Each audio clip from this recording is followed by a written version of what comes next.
भरत जी ने बंधन का कारण है और मन ही मोक्ष का कारण है। इसलिए कहता हूं मन को भगवान में लगाना सीखो, संसार से मन को हटा लो और भगवान के श्री चरणों में मन को लगा लो। सही है। मन हमारा दोस्त भी है और मन एक चाबी है। कौन सी चाबी है? एक चाबी जो होती है ना वो ताले को बंद भी करती है और वही चाबी ताले को, ये मन चाबी है। यदि आपका मन संसार में लगा है, पत्नी पुत्र परिवार में, तो आपको ये बंधन में डालेगा। मन यदि आपका परिवार में लगा है तो मन क्या करेगा? आपको बंधन में क्या करेगा? मन बंधन में डालेगा। आप बंधे हुए हैं।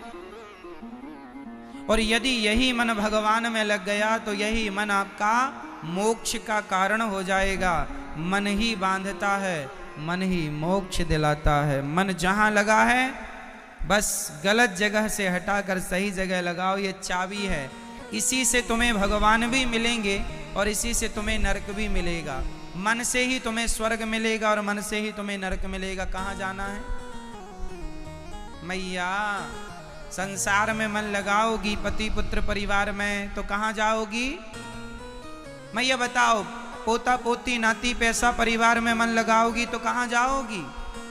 जोर से मैया। ओ मेरी माँ बता दो ना मैया, कहां जाओगी? कहां कहां? नरक में जाओगी। क्या कब जाओगी नरक में? जब आपका मन कहां लगेगा? बेटा बेटी बहू महाराज हमारी बहू सुनती नहीं है। तो एक मैया ने हमसे कहा महाराज हमारी बहू सुनती नहीं है। हमने कहा बहरी है क्या? नहीं महाराज बहरी तो नहीं है, जो कहते हैं वो नहीं सुनती। तो अब तुम्हारी बहू ही नहीं, तुम भी तो नहीं सुन रही हो। कब से हम कह रहे हैं छोड़ो इन संसार के चक्करों से मन को हटाओ, लेकिन आप भी नहीं सुनने को तैयार हैं। आपको भी बहू की बातें लातें अच्छी लगती हैं, है ना? सही है।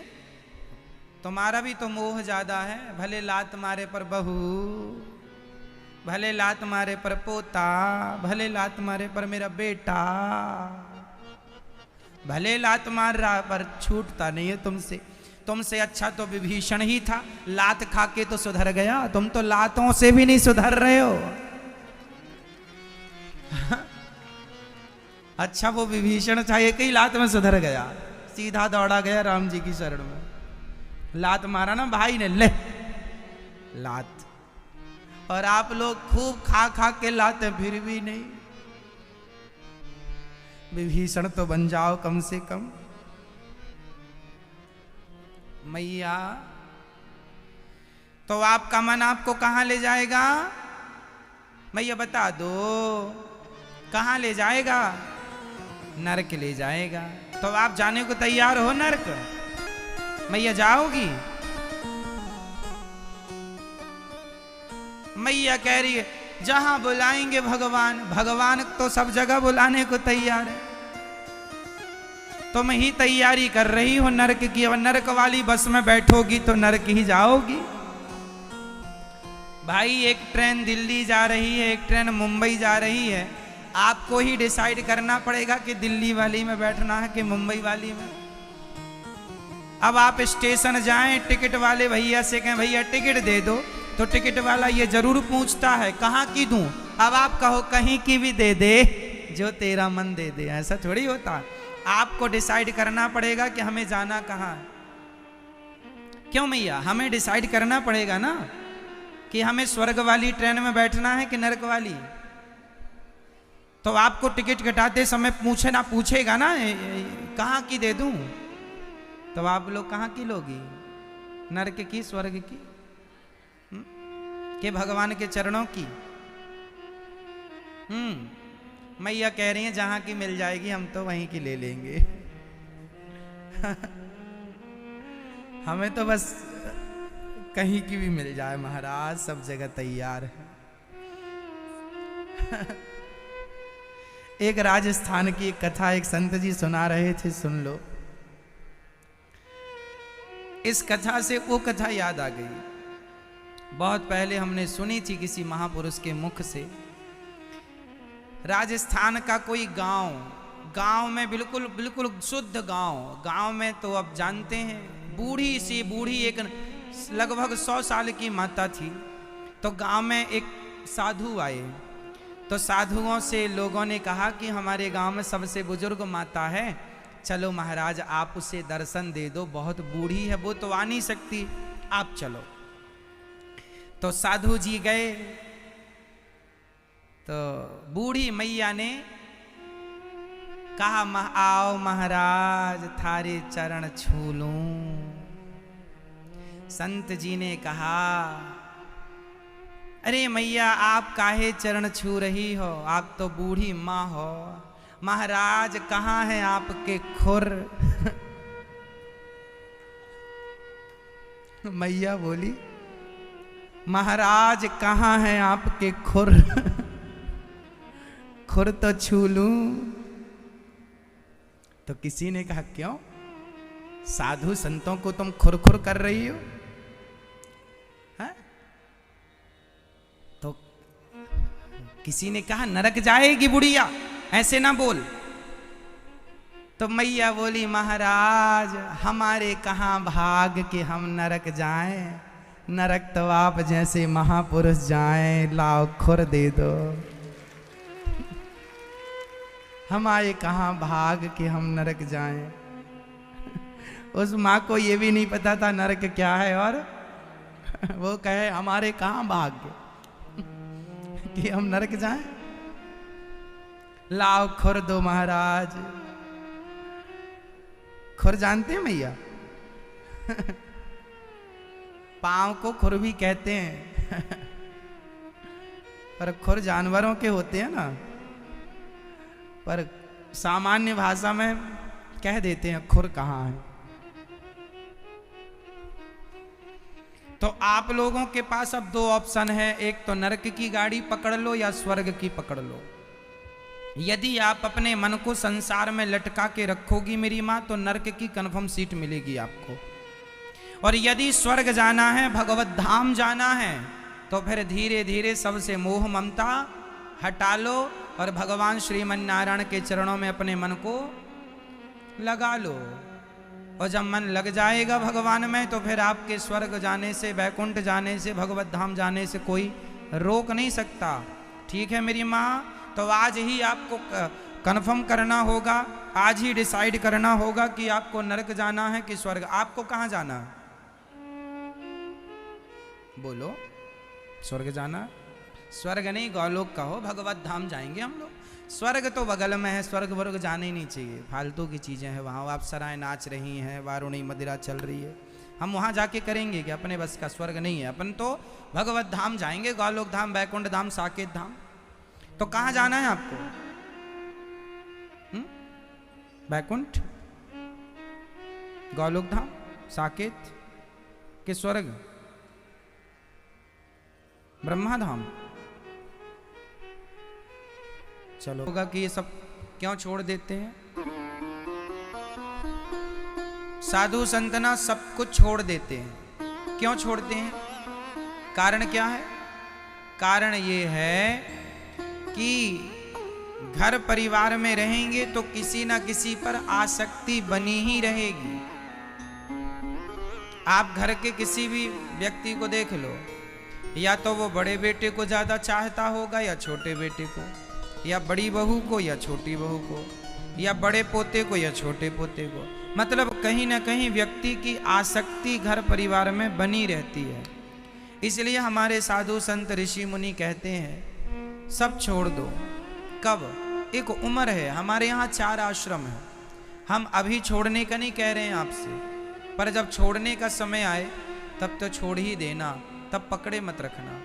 4 आश्रम है हमारे यहाँ। पहला आश्रम है ब्रह्मचर्य, ब्रह्मचारी रहो 25 साल तक। फिर गृहस्थ, गृहस्थ कितने साल तक का है? कौन बताएगा? बता दो, मैं ये आप ही बता दो। गृहस्थी कब तक की है? हाँ? 50 साल तक, 25 साल तक ब्रह्मचारी, 50 साल तक गृहस्थी। जब आपकी उम्र हो जाए 50, तो 50 के बाद उम्र ही कहने लगती है 51 जाओ वन की ओर, 52 अब तो बन जाओ। उम्र ही कहने लगती है कि वन की ओर जाओ, घर छोड़ो, मोह ममता कम करो। लेकिन 50 साल के बाद तो आदमी, यदि 50 साल के आदमी को कहो कि भाई हम जरा मोह ममता कम करो, अरे हम तो अभी जवान हैं। आजकल 50 साल के नेता जो 55 के हो गए हैं वो भी अपने आप को युवा नेता लिखते हैं, है ना। 50-55 साल के हो गए हैं और लेकर क्या रहे, हम युवा हैं। मतलब ये बुढ़े कब होंगे?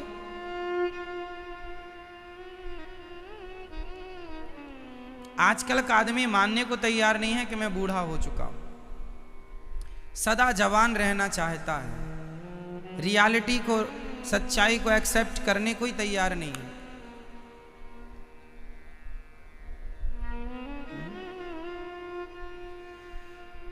कुल मिला के आप भाग रहे हैं सच्चाई से, और मैं आपको बताऊं कब तक भागोगे, कहां जाओगे भाग के।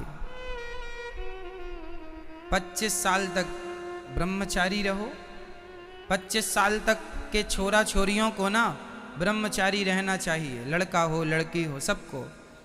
पढ़ाई में मन लगाओ, अपने भविष्य में मन लगाओ, अपना नाम कमा लो, अपनी इज्जत कमा लो, सही रास्ता पकड़ लो, ब्रह्मचारी रहो। आजकल 16-17 साल की छोरी छोरा, इनको प्यार व्यार हो जाता, छोटी छोटी आयु में प्यार हो जाता। 16-17 साल की हैं अभी और प्यार हो गया। किसी लड़के के संग भाग गई, किसी लड़की के संग भाग गया, लो भैया प्यार हो गया। 25 साल तक ब्रह्मचारी रहो। शादी जब तक ना हो तब तक ब्रह्मचर्य का पालन करो। मन यहां वहां ना डुलाओ, नहीं तो तुम्हारा विनाश ही होगा, कल्याण नहीं हो सकता। सही है, समझो। बात यह हुई कि 25 साल तक ब्रह्मचारी, 50 साल तक गृहस्थ में रहो। गृहस्थी कब तक? जब तक आपकी बेटी का विवाह ना हो जाए। जब तक आपके बेटे का विवाह ना हो जाए, बेटी का विवाह कर लो, बेटों का विवाह कर लो और पूरा मन धीरे से संसार से हटा लो, भगवान में लगाओ, बहुत हो गई। अच्छा मुझे एक बात बताओ, आप लोगों ने सब कुछ पा लिया है, अभी कुछ पाना बाकी है? पति को पा लिया, पत्नी को पा लिया, पुत्र को पा लिया, पुत्री को पा लिया, नाम इज्जत भी, पैसा भी ठीक ठाक पा लिया है, सब कुछ तो मिल गया। एक आम जीवन में हमें जो चाहिए लगभग ईश्वर ने सबको सब कुछ दे रखा है। क्यों जी? लगभग सबके पास है।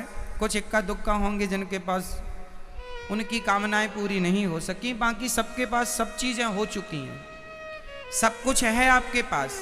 अब कमी है तो केवल एक चीज की, भगवान की प्राप्ति कैसे कर लें, ईश्वर तक कैसे पहुंचे। भगवत प्राप्ति के लिए निकल पड़ो, चल पड़ो। गृहस्थी अच्छी है पर एक सीमा है, समय है।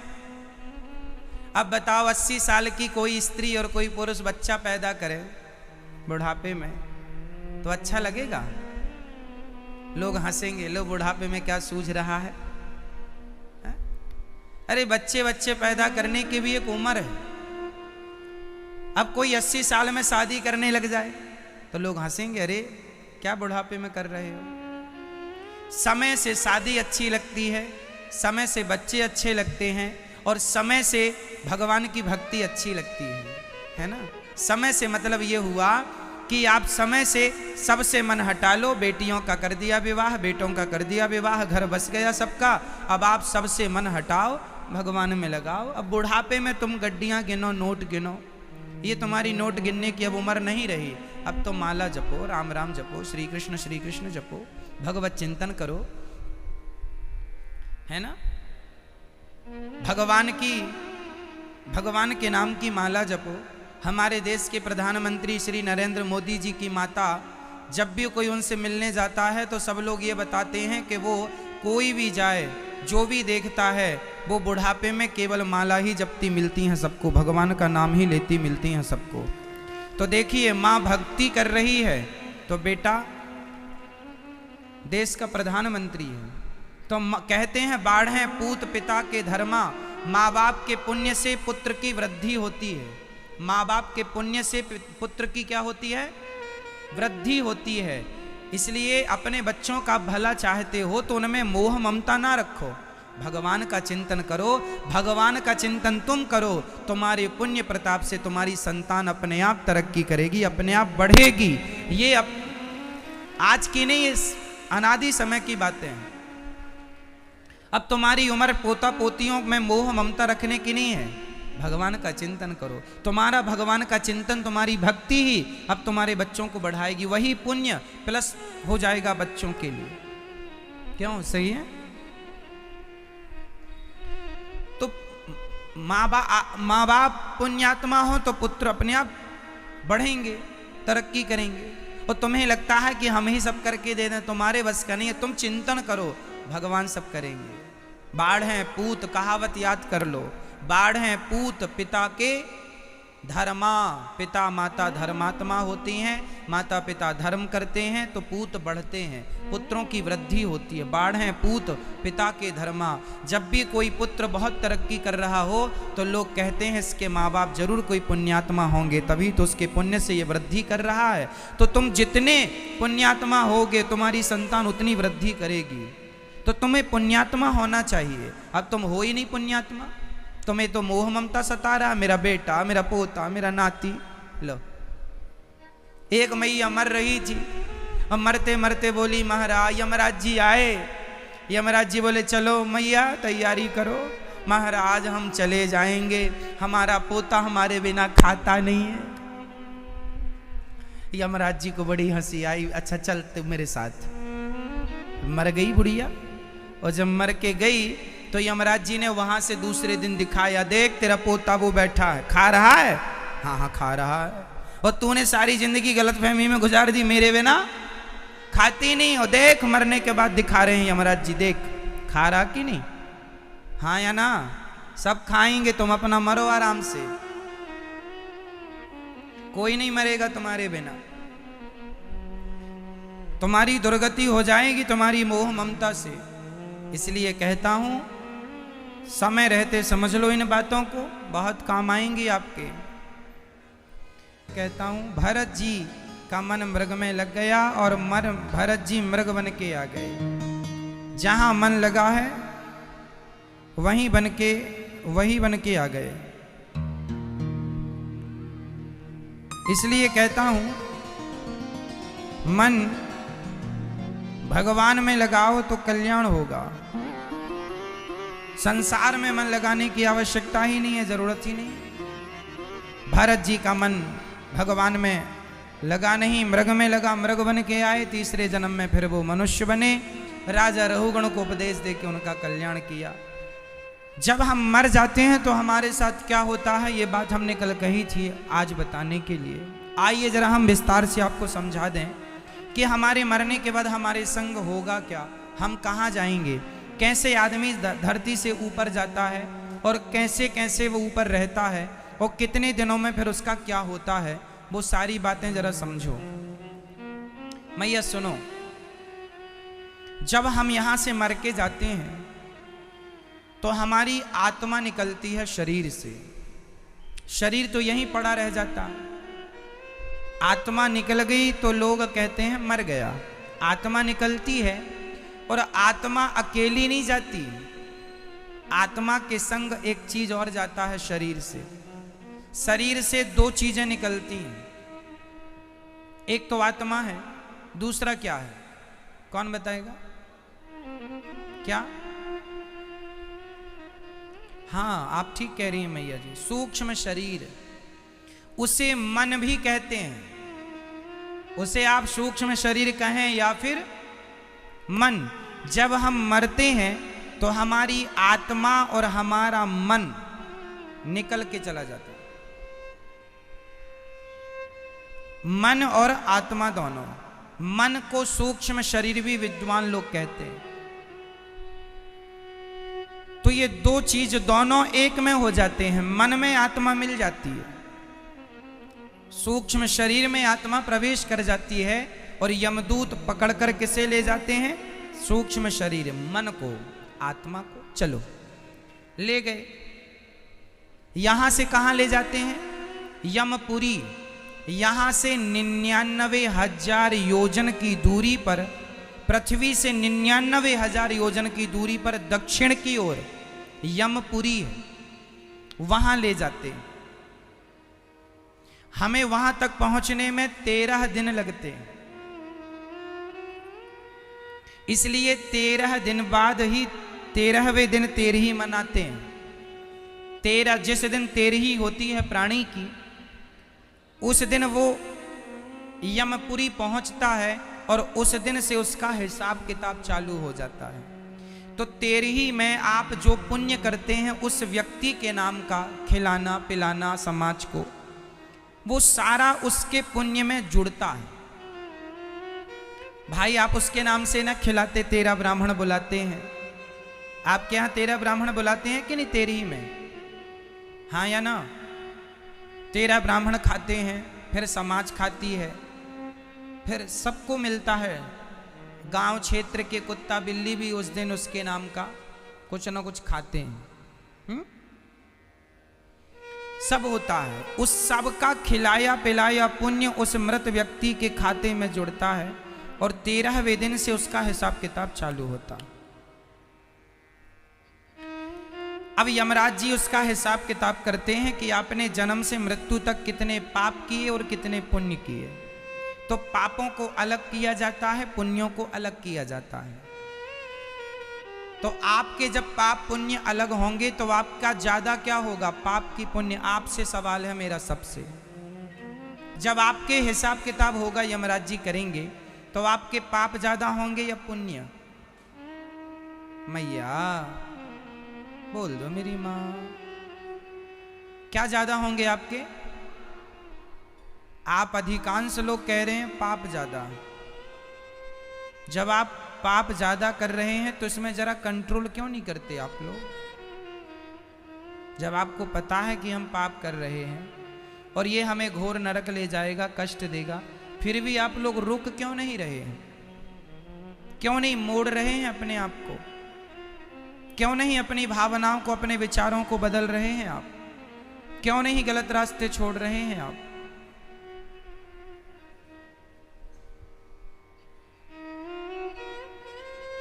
चलो, यमराज जी ने हमारा हिसाब किताब किया, हमारे पाप अलग किए, पुण्य अलग किए, तो हमारे पाप निकले हैं 5 किलो। पाप कितने निकले? 5 किलो। किसी का कम ज्यादा भी होगा, हम तो एक गणित बता रहे हैं छोटी सी समझाने के लिए। एक व्यक्ति के पाप निकले 5 किलो और पुण्य निकले केवल 100 ग्राम। पुण्य कितने हैं?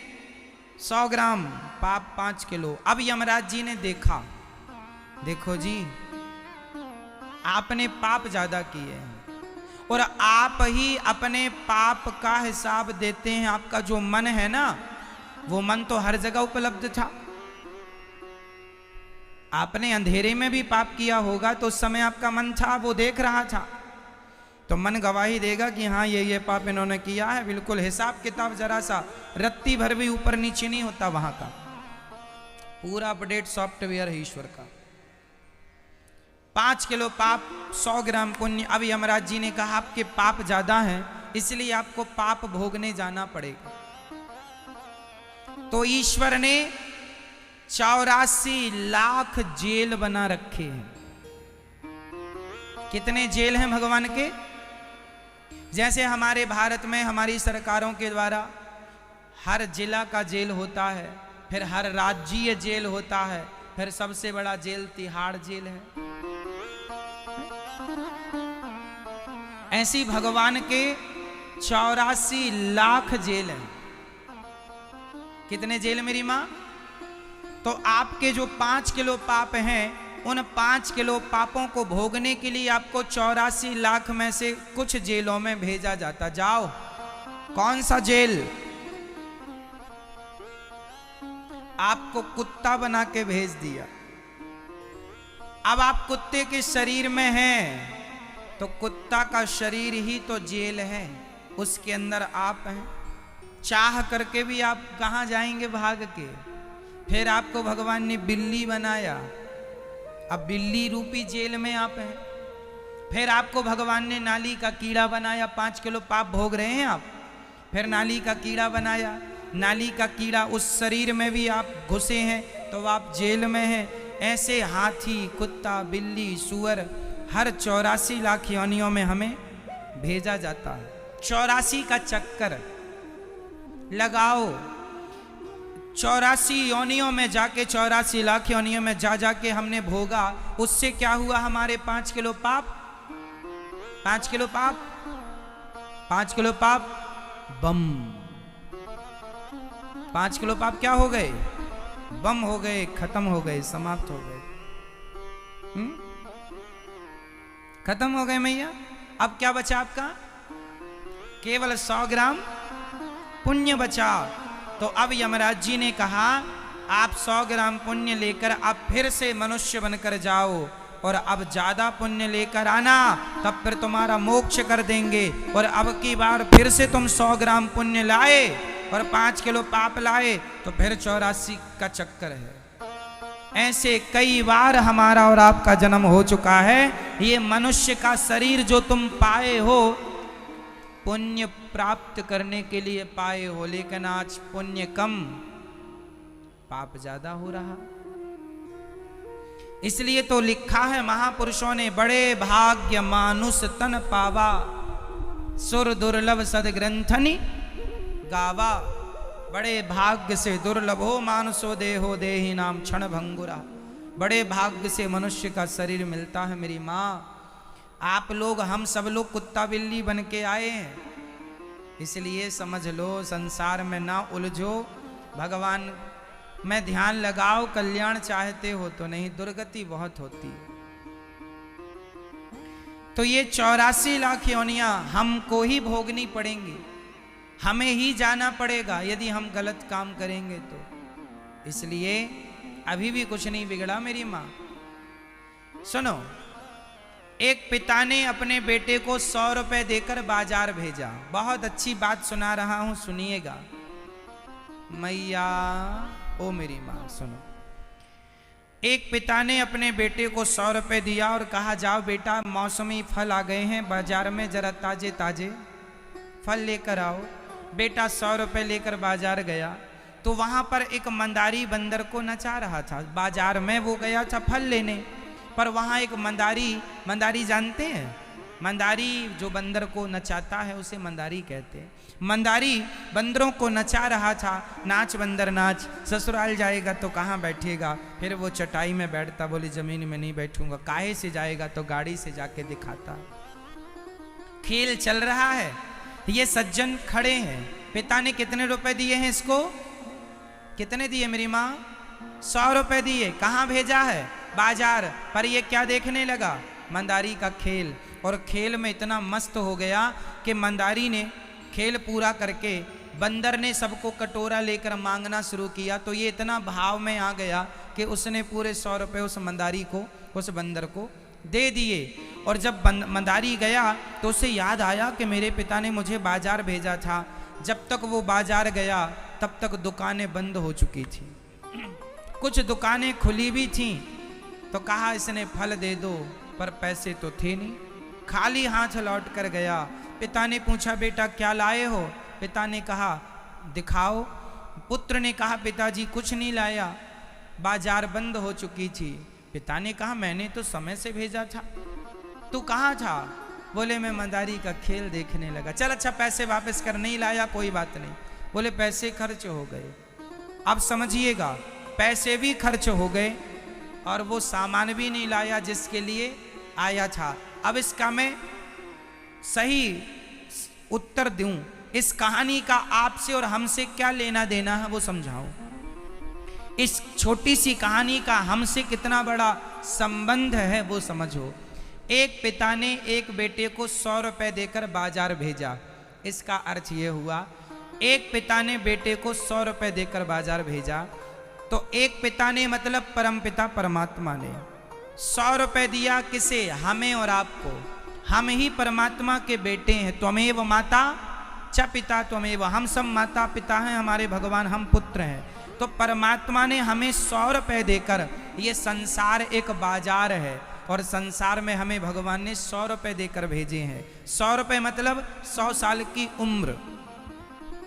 100 रुपए मतलब 100 रुपए मतलब 100 साल की आयु ईश्वर ने आपको हमें दी है। किसी को 100 रुपए, किसी को 50 रुपए, किसी को 50 साल, किसी को 100 साल, किसी को 80 साल की आयु, किसी को 70 वर्ष की आयु। क्यों? तो ईश्वर ने हमें 100 रुपए देकर बाजार भेजा है। काहे के लिए भेजा है? फल लाने के लिए। कौन से फल? अच्छे अच्छे कर्मों के फल। अच्छे अच्छे अच्छे अच्छे अच्छे कर्म करो, अच्छे कर्म करोगे अच्छा फल आएगा। लेकिन हमने क्या किया?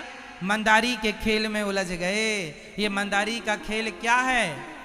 पति और पत्नी, माँ और बेटा, परिवार, ये सब मंदारी का खेल ही तो है। पत्नी कहती है मैं सवेरे से शाम तक नाच रही हूँ, पति कहता मैं भी तो नाचता हूँ। तो आप लोग, कोई पत्नी का मंदारी, कोई पत्नी का बंदर बना है, कोई पति की बंदरिया बनी है, और आप लोग नाच रहे हैं परिवार के लिए, संसार के लिए। यही तो मंदारी का खेल है।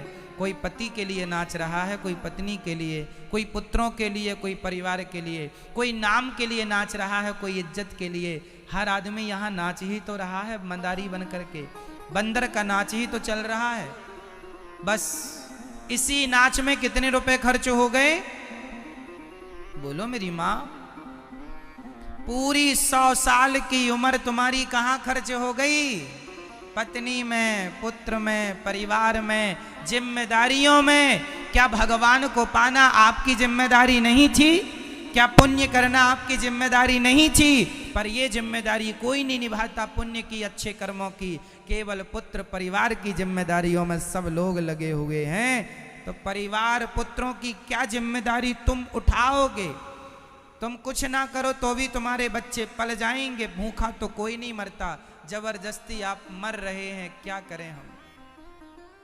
आए हो यहाँ पुण्य करने, पर यहाँ मंदारी के खेल में उलझ गए सब लोग। और इसी पत्नी, पति, पुत्र, परिवार में कितने रुपए खर्च हो गए? 100 रुपए, मतलब 100 साल की आयु आपकी खत्म। कितना पुण्य किया?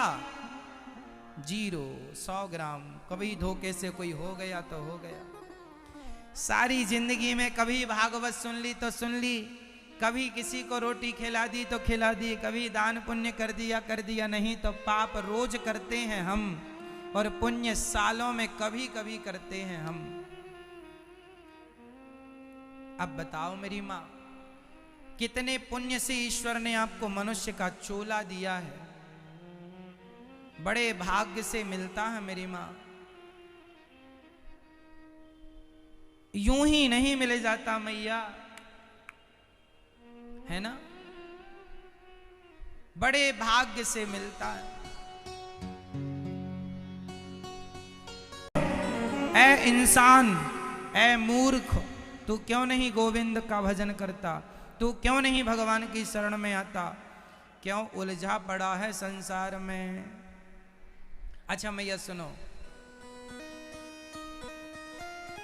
एक शेरनी थी।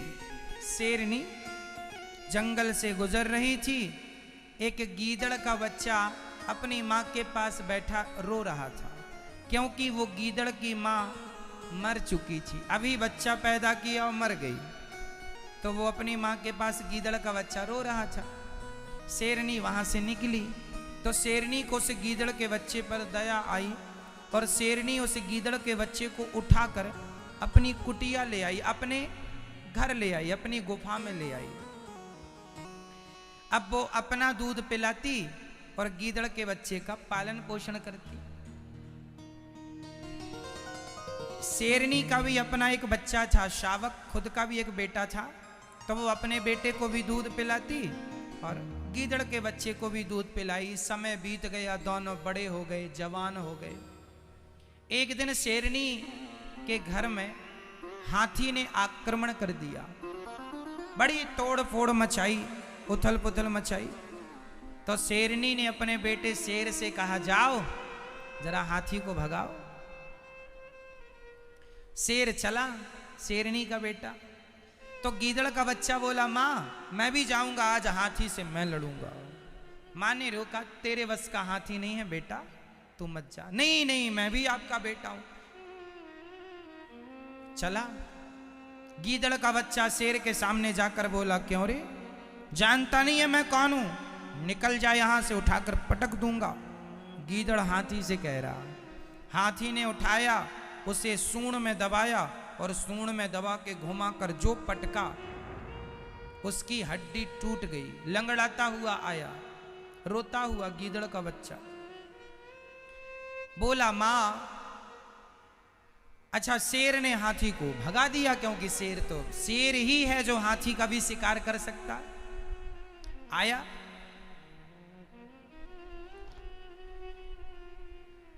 गीदड़ का बच्चा अपनी मां से बोला, मां मैं भी आपका बेटा हूं, मैंने भी आपका दूध पिया है।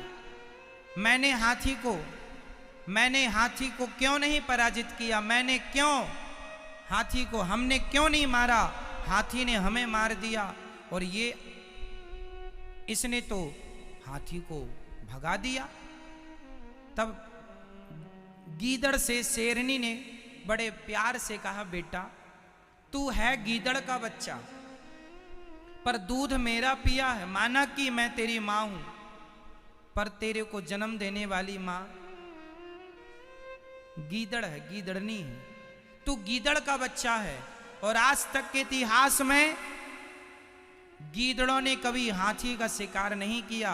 हाथी का शिकार जब जब किया है, शेर के बच्चे ने ही किया है। गीदड़ों ने कभी आज तक हाथी का शिकार, उसी प्रकार जैसे गीदड़ कभी हाथी का शिकार नहीं कर सकता, उसी प्रकार 84 लाख योनियों में मनुष्य को छोड़कर किसी योनि से इस कलयुग में भगवान को नहीं पाया जा सकता। भगवान को पाया जा सकता है तो केवल मनुष्य के शरीर से, केवल मनुष्य ही भगवान का शिकार कर सकता है, अन्यथा कोई ईश्वर को नहीं पा सकता। आज कुत्ता बिल्ली के शरीर से क्या भगवान को पाया जा सकता है? एक मनुष्य के शरीर से आप लोग कथा सुन सकते हैं, भगवान का ध्यान कर सकते हैं, परोपकार कर सकते हैं, भले काम कर सकते हैं, भूखे की रोटी बन सकते हैं, प्यासे का पानी आप बन सकते हैं। कुत्ता बिल्ली क्या कर सकते हैं? इस मनुष्य के शरीर को पाकर भी आपने यदि भगवान को नहीं पाया तो इससे बड़ा घाटे का कोई सौदा हो नहीं सकता, इससे बड़ा नुकसान हमारा कोई। इसलिए मेरी मां, आजकल तो आदमी सोचता है मेरे पास ज्यादा पैसा है तो तुम्हारे पैसे कौड़ी सब यहीं रह जाएंगे। क्यों मैया, आपके बाप दादों के संग पैसा गया है क्या? क्यों आपके दादा परदादा ले गए हैं? मैया जी, आपके ससुर जी ले गए, मैंने सुना ले गए थे। नहीं ले गए। तो आपके पिताजी ले गए थे? नहीं। आपका पड़ोसी ले गया? तो फिर आप लोग ले जाओगे तो काहे समेट रहे हो? जब ले ही नहीं जाना तो राम नाम की पूंजी इकट्ठी करो। पायो जी मैंने राम रतन धन पायो। जो ले ही नहीं जाना वो समेटने में लगे हो, और जो लेकर जाना है उसकी कोई तैयारी ही नहीं है। कितनी अज्ञानता है। कौन सा धन जाएगा तुम्हारे संग? धर्मानुगो गच्छति जीव एकः। तुम्हारी अच्छाई, तुम्हारा पुण्य, तुम्हारा परोपकार, तुम्हारा धर्म, तुम्हारा सत्य, तुम्हारी दया, तुम्हारी करुणा तुम्हारे संग जाएगी। अब देख लो कि पाप या पुण्य, दो ही गठरी होंगी सिर में, या पाप की या पुण्य की। हम ये नहीं कहते पैसा नहीं कमाना चाहिए, खूब कमाओ पैसा मेरी माँ, खूब नाम कमाओ, खूब पैसा कमाना चाहिए आपको, पर धन कमाते हुए राम नाम का धन ना छूट जाए, इसका स्मरण रखना, ये याद रखना कि कहीं कागज के टुकड़ों के चक्कर में असली धन ना रह जाए। कागज के टुकड़े तो देखो यहां व्यवहार के लिए हमें काम आते हैं, हमें एसी खरीदनी है तो पैसा लगेगा, पंखा खरीदना है पैसा लगेगा, बहुत सारी चीजें हैं जिनके लिए पैसा, कपड़े लत्ते खरीदना पैसे लगेंगे। पर हमें मोक्ष चाहिए तो पैसे से मिल जाएगा? पैसे से मिलेगा मोक्ष। अपने धन को धर्म से जोड़ दीजिए, पैसे से मोक्ष भी मिल जाएगा, पर वो धन धर्म से जुड़े तब। धन ही आपको स्वर्ग ले जाएगा और धन ही आपको नरक ले जाएगा। शराब पियोगे पैसों से तो नरक जाओगे, और यदि उसी पैसे से किसी भूखे को रोटी खिला दोगे तो स्वर्ग चले जाओगे। पैसा वही है, उतने से शराब भी आ जाएगी और किसी का पेट भी भर जाएगा। अब आपको क्या करना हो उस धन का, वो आप देख लो। तो मेरी माँ, हम सभी बड़े भाग्यशाली हैं कि मनुष्य, इसलिए आज से आप लोग केवल भगवान का चिंतन करेंगे और ज्यादा संसार की मोह ममता नहीं रखेंगे। मैया समझ में आई बात? क्या समझ में आया मैया? ओ मैया सुनो, मेरी माँ पीछे वाली मैया, क्या समझ में आया आपको? मैया बोल दो। मेरी माँ, पोता पोती से ज्यादा प्यार करोगी बेटा बहू से? बेटी को लगाओगी फोन दिन भर? बेटी खा लिया, नाश्ता हो गया, अभी तक सोई नहीं, दामाद जी ठीक से बात करते हैं, सास अच्छे से रखती है, झगड़ा करे तो बताना, हम गुंडे तैयार कर रखे हैं यहाँ। तो आपकी मोह ममता जो बेटियों से है वो भी जरा कम कर लो मेरी माँ।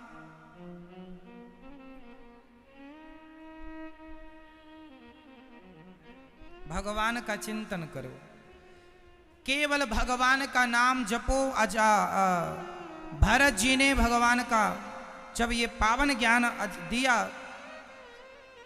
दोनों की परम गति हुई और भगवान के नाम की महिमा सुखदेव भगवान ने गाई। अजामिल नाम के एक पंडित जी हैं, बड़े पापी हैं, उनके पुत्र का नाम है नारायण।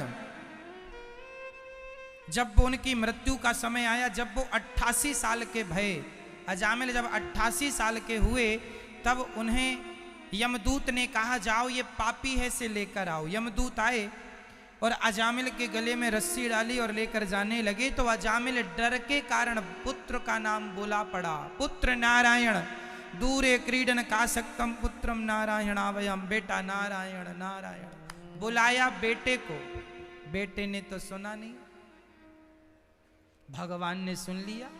सुंदर सा विमान आया, पार्षदों ने कहा भाई ये हमारा ग्राहक है, आपका कैसे, जीवन भर इसने पाप किया है।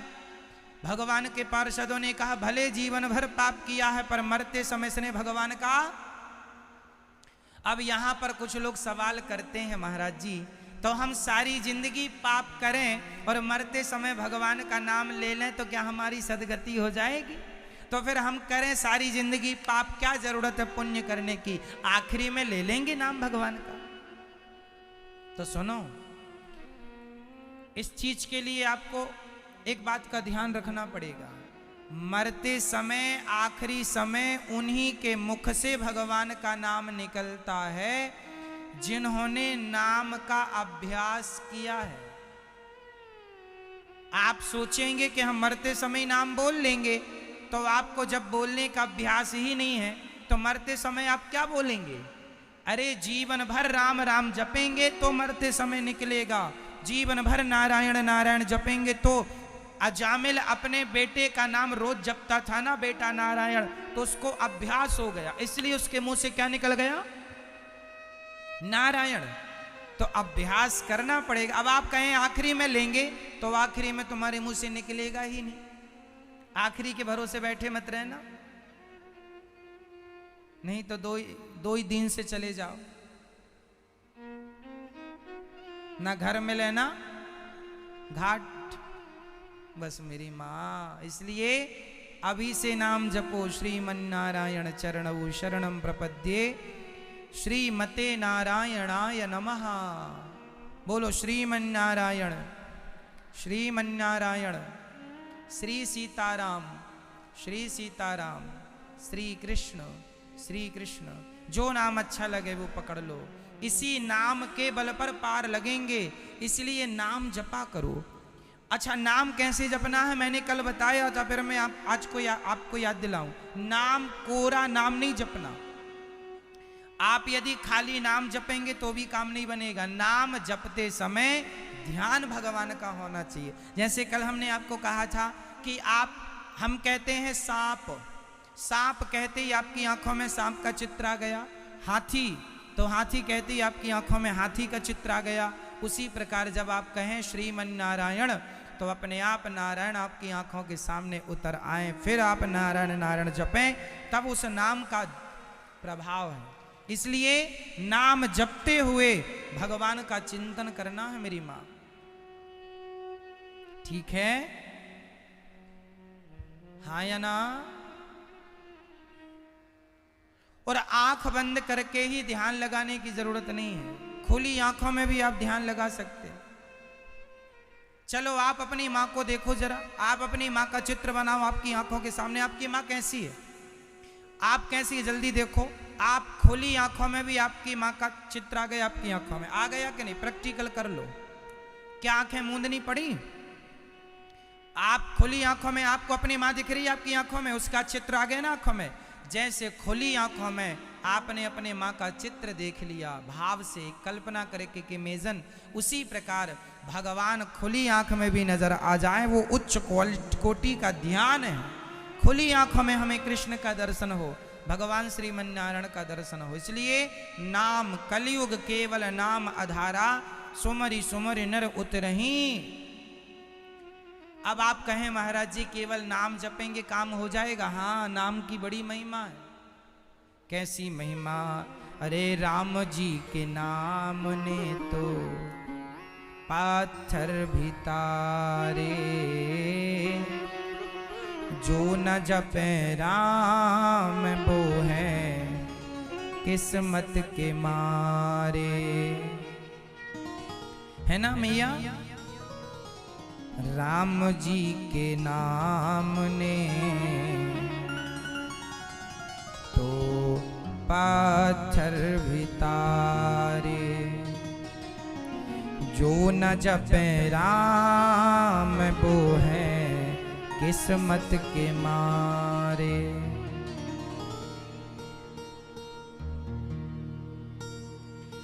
राम जी के नाम को शिव जी ने ध्याया, राम जी के नाम को तो शिव जी ने ध्याया। तुलसी ने राम जी से सर्वास पाया। कबीरा तो भजन कर कर भय मतवारे, कबीरा भजन कर कर भय मतवारे। जो न जपे राम वो है किस्मत के मारे। राम जी के नाम ने तो पत्थर भी तारे। राम नाम अमृत है, राम नाम चंदन, राम नाम देव जपे सांस करें वंदन। महावीर राम नाम हृदय में धारे, महावीर राम नाम हृदय में धारे। जो न जपे राम वो है किस्मत के मारे। तो राम नाम की बड़ी महिमा है, हम आपसे क्या कहें मेरी माँ। इसलिए राम नाम जपना सीखो, कैसे भी हो। उल्टा नाम जपत जग जाना, राम राम कहो, मरा मरा कहो, सब ठीक है, पर जपा करो। काम करते रहो, नाम जपते रहो। हम ये नहीं कहते कि तुम बैठ के 1 घंटे तक नाम जपो ना, हम कहते हैं झाड़ू लगाते जाओ, पोंछा लगाते जाओ, भोजन बनाते जाओ, काम करते जाओ, गाड़ी चलाते जाओ, दुकान में, खेत में, ऑफिस में, कोई भी काम करो और जपते जाओ, श्रीमन्नारायण श्रीमन्नारायण, सीताराम सीताराम। काम करते रहो, नाम जपते रहो, मन से गोविंद गोपाल गाते चलो। याद आवेगी उसको कभी ना कभी, मेरी विनती सुनेगा कभी ना कभी। ऐसा विश्वास मन में जगाते चलो, मन से गोविंद गोपाल गाते चलो। अच्छा ये बताइए, तो आज से आपको भगवान का नाम जपना है, हर समय जप सकते हैं। माताएं कहती हैं, स्त्रियां कहती हैं, महाराज जी क्या अशुद्धि के दिनों में भी भगवान का नाम ले सकते हैं? अच्छा तुम अशुद्धि के दिनों में मर गई तो क्या भगवान के नाम के बिना मरोगी मेरी माँ? अरे शुद्धि हो अशुद्धि हो, हर समय श्रीमन्नारायण नारायण कह सकते हैं आप, कोई फर्क नहीं पड़ता शुद्धि अशुद्धि का। ये तो शरीर का धर्म है ही, अशुद्ध होना शुद्ध होना चलता रहेगा। आप तो श्रीमन्नारायण श्रीमन्नारायण जपते रहे, शुद्धि हो अशुद्धि हो, क्या बोलना है जोर से, क्या बोलेंगे मेरी माँ? श्रीमन्नारायण श्रीमन्नारायण। झाड़ू लगाते हुए क्या बोलेंगे मेरी माँ? बोलो मैया। अभी नहीं बोल रही हूं, घर में राम जाने कैसे बोलोगी। बोलो श्रीमन्नारायण। झाड़ू लगाते हुए और भोजन बनाते हुए और गाड़ी में और ऑफिस में श्रीमन्नारायण, खेत में खलिहान में सब जगह सारे काम करो, पर भाव ये रहे कि मेरे संग मेरे श्री कृष्ण है, मेरे संग श्री राम है। नारायण मतलब राम ही होता है, नारायण मतलब कृष्ण ही होता है, जगन्नाथ मतलब भी श्री कृष्ण होता है, जगन्नाथ मतलब भी नारायण होता है, द्वारिका नाथ मतलब भी नारायण होता है, विठल नाथ जी मतलब भी नारायण होता है, बिहारी जी मतलब भी नारायण ही है, कोई अलग नहीं है। नारायण और बिहारी जी, नारायण और विठल नाथ जी, नारायण और जगन्नाथ जी सब एक ही है, इनमें कोई भेदभाव। तो नारायण जपते हुए, नारायण नारायण श्रीमन्नारायण, काम करते रहो, नाम जपते रहो। अजामिल जैसा पापी किसके बल से तर गया मेरी माँ?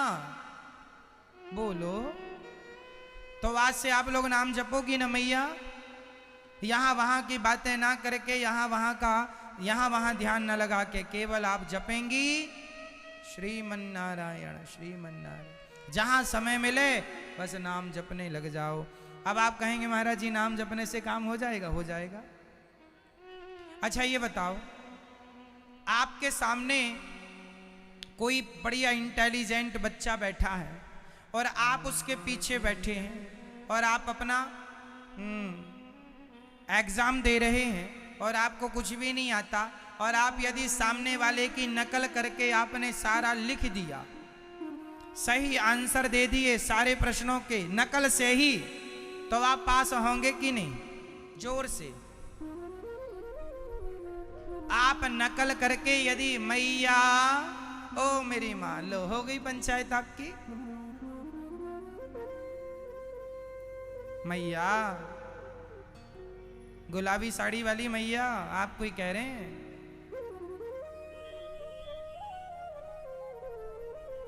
सुनो,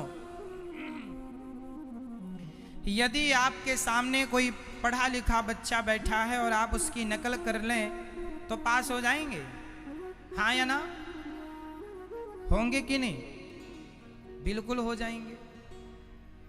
कॉपी जांचने वाले को थोड़ी पता है किसने नकल की है, पास हो जाएगा।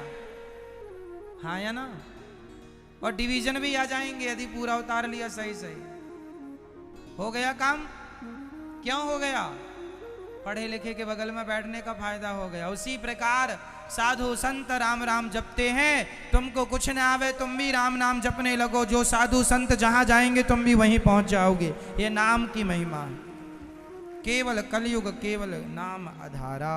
अजामिल यमदूतों ने कहा हमारा ग्राहक है, कोई बात नहीं, तुमने तुम्हारा ग्राहक नहीं, अब ये भगवान का चिंतन किया इसलिए भगवान का है। अजामिल को छोड़ा।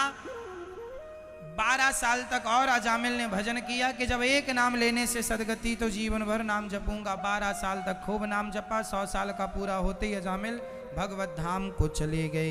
ये नाम की महिमा।